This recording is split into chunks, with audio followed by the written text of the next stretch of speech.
Hello, love. This is Eve Christoph with the Eve's Eden Show.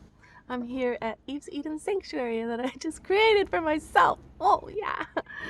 So, how do you succeed as a businesswoman in this world and still maintain your feminine magic, your flow, your sensuality, your openness, your innocence, your creativity? Um, your beingness overdoingness. How? I don't have the answer today because I'm in the question myself. I've noticed though that if I don't give my masculine side enough love and appreciation and permission to take care of me, then I become a woman who's dependent, and that doesn't actually help me open into my feminine beingness to be dependent on men or poverty stricken. So my feminine has been opening up a lot more since I got back into my solar work and I'm doing my work as I need to.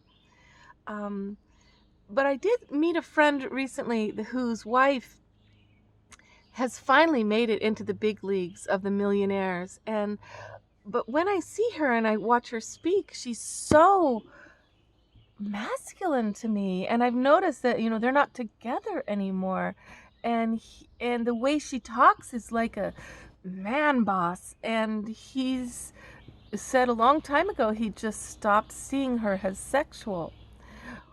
Well, and this is tragic for us women to think, oh, so I have to give up being seen as sexual if I'm successful in my career.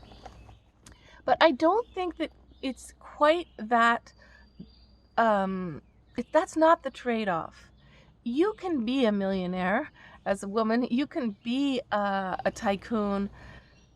The secret is knowing how to switch your feminine and masculine energy when you're with your man, and knowing how to give yourself the flow space and the receptivity space and the buoyancy of improvisation and freedom. Well, whatever feminine is to you, I don't mean to make a list that's not your list, but whatever your femininity is, the point is to give yourself that space and time. There's this huge bird that just flew up as I said that.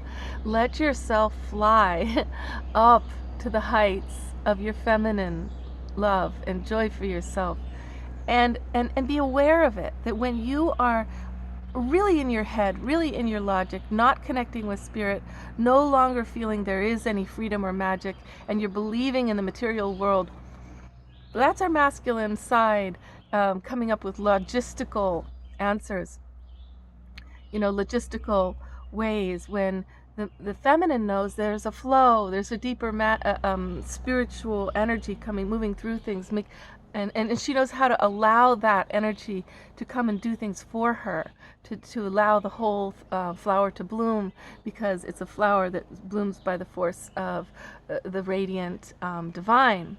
But she'll get into this space of, I'm creating it, I'm doing it, I'm in control, I can't make it happen, I'm going to lose this deal, I'm going to lose this money, how will I make it if I, and so let's just say that our riches, our abundant careers can embody magic, and we can trust our masculine self not to overwhelm our inner feminine, not to trample her, not to deny her and disbelieve her dreams, but instead our masculine self is the one providing and taking care of our dreams being able to happen, because he's willing to take actions, right, with her in the direction she's all about. I've noticed that I'm actually managing this balance at the moment, and it's a sweet balance.